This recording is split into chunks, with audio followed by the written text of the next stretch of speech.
for us, every Kenyan, 365 days of an empty page upon which they will either chronicle their stories of success or failure. As a nation, it is up to us to write our 2022 story, page by page, ensuring that each day will make Kenya better than it was the day before.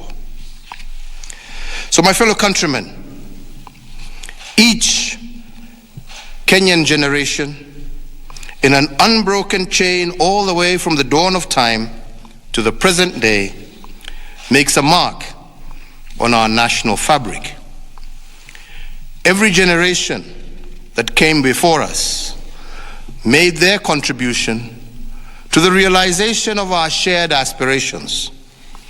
And over the last 9 years, my administration has built on the foundations of the previous 3 administrations, adding our bricks to theirs, so that the 2022 dream and beyond can be realized.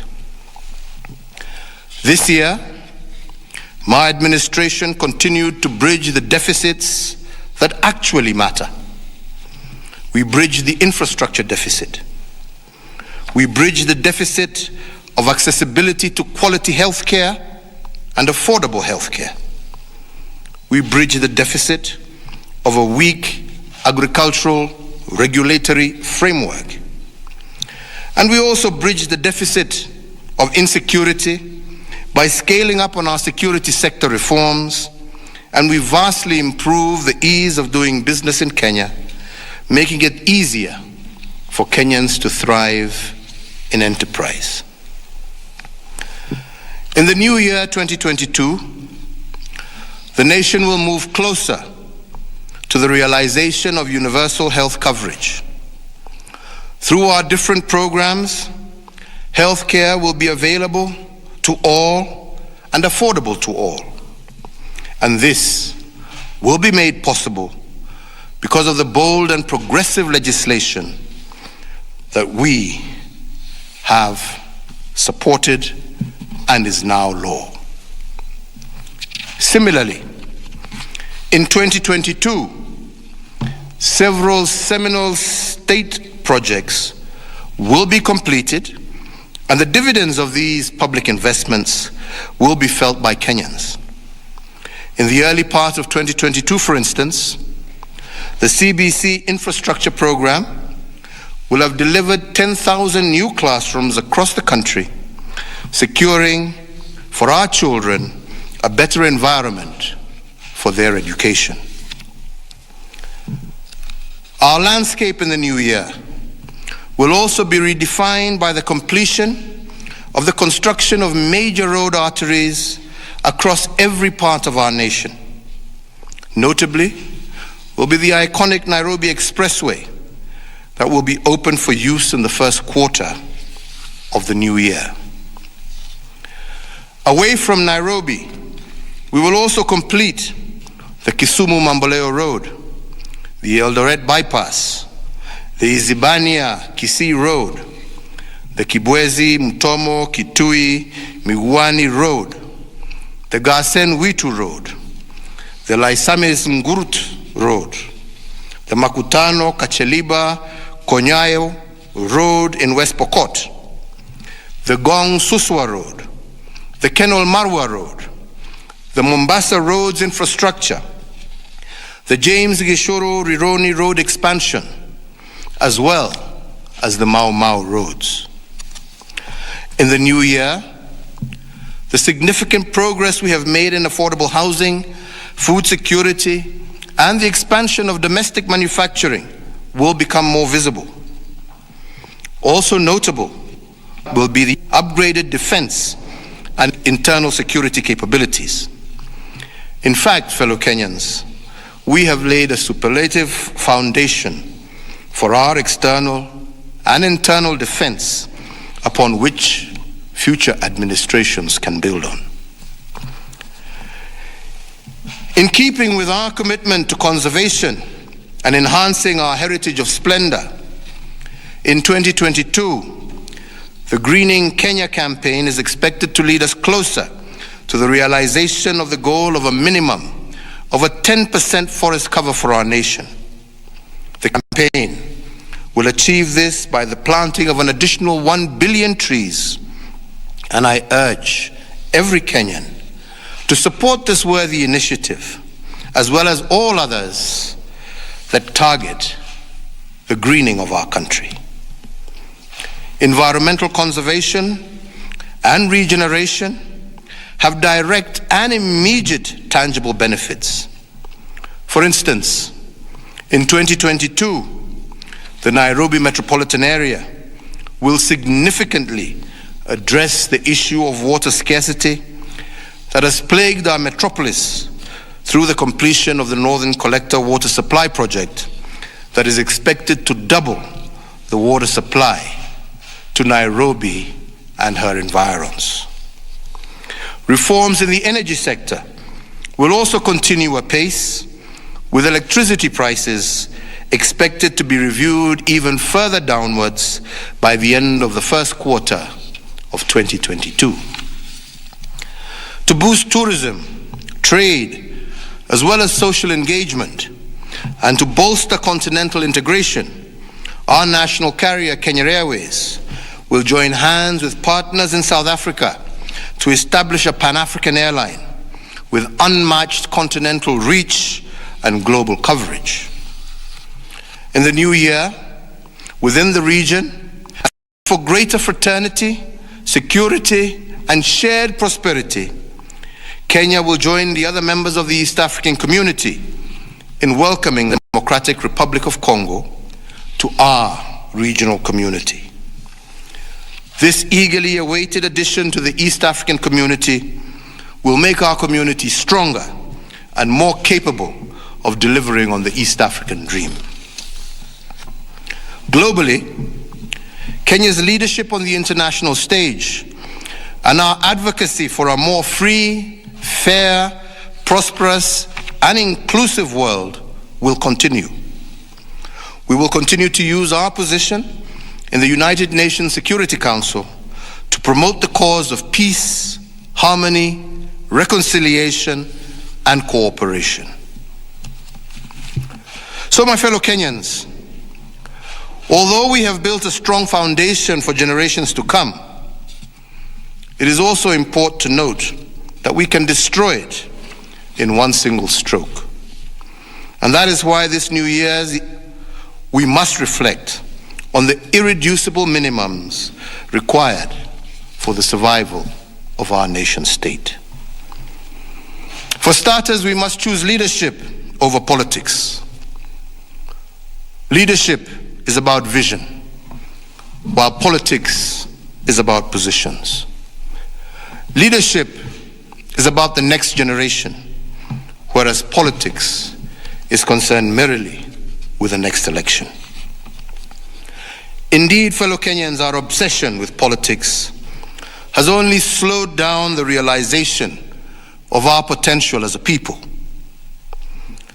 I say so because the colonizers introduced a virus in our African political systems. They made us believe that the political kingdom was more desirable than the economic one. And this pursuit of the political kingdom has only enhanced poverty in Africa. We must, brothers and sisters, rethink this model. Since chasing the political kingdom is a relic of the colonial order, the new frontier for us in Kenya must be economic development, not hindered by, not contingent on politics. And there is empirical evidence worldwide to support this. Fellow Kenyans, despite COVID,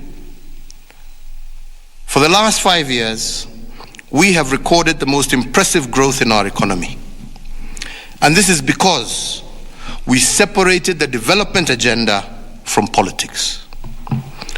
When we chose the path of peace and reconciliation over that of political strife and senseless competition, we gave our economy a chance to grow. In the second quarter of this year, I reported that our real GDP had grown by 10.1%. And the question on the lips of many was whether this unprecedented growth was sustainable. Today, I am equally happy to report that during the third quarter of this year, our real GDP grew by an impressive 9.9%. This means that the tempo of growth set by the second quarter has been sustained. It also means that in the last 6 months, our real GDP has grown by an average of 10%. And this was made possible because we separated the economic agenda from politics. If we keep this trajectory, brothers and sisters, of economic development without politics, our country has a very real chance of reaching unprecedented heights. The second irreducible minimum is that we must continue as a country to uphold a justice system that restores and not one that merely punishes. A system that heals, not one that deepens wounds. A system that seeks to improve the law, not to be enslaved by the law. More so because the law, without justice, is a national wound without cure. Thirdly, and to repeat a point that I have made before, we as Kenyans must choose the bold path over the popular path. We must choose the critical few who are bold over those who are not. Therefore, as we begin our new year, we must remember that a leader must take the bold path and blaze a trail for future generations, while a politician takes that popular path that pleases everyone but takes them nowhere. If we are to become a breakout nation and a middle-income country, we must follow the path of the brave. So, fellow Kenyans, let me end my address on 2 points. One, in 2021, we witnessed multiple waves of the COVID-19 infections. But with our sustained and controlled efforts, we managed to achieve the targeted positivity rate of less than 5%, and we were therefore able to reopen our economy. But as it has happened across the globe, Kenya is today currently recording a surge of infections that started in mid-December, primarily fueled by the new Omicron variant. Despite its ease of transmissibility and infectiousness, thankfully, we are witnessing less severe infections, the majority of which need not be managed in our hospitals, but under well-established, home-based isolation and care systems. Our critical care facilities are therefore not strained, and we remain on high alert to ensure that this remains so. Today, as we speak, 39 people are admitted in various ICU facilities countrywide with COVID-19. Of these, 19 are on ventilators and 20 on supplemental oxygen. Our heightened surveillance systems and continued cautious approach has so far borne fruit, and it's a clear indication that we must not let our guard down, but continue to follow the health protocols that we have issued. In March 2021, we began vaccination against COVID-19 as an additional mitigation measure against the disease.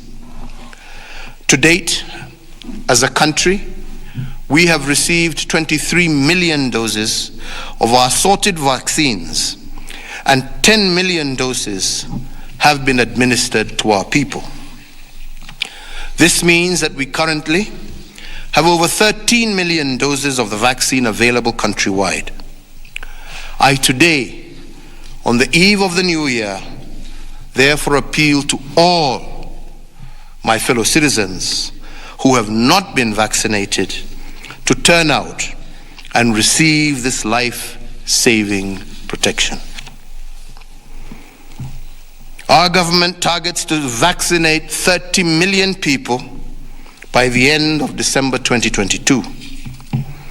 In the past few months, I am happy to note that we have witnessed an increase in vaccination rates, and so far 15% of our adult population is fully vaccinated.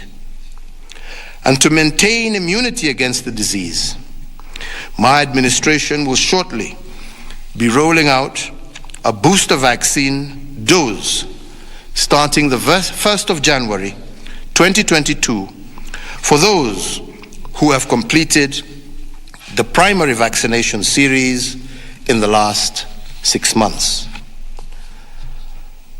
Once again, we shall begin the booster doses by prioritizing the healthcare workers, security personnel, teachers, those with coexisting medical conditions, and those above the age of 50. I call upon this population to present themselves from tomorrow at the nearest vaccination center for this critical third shot. The second and final thing that I wish to say today has to do with our education system.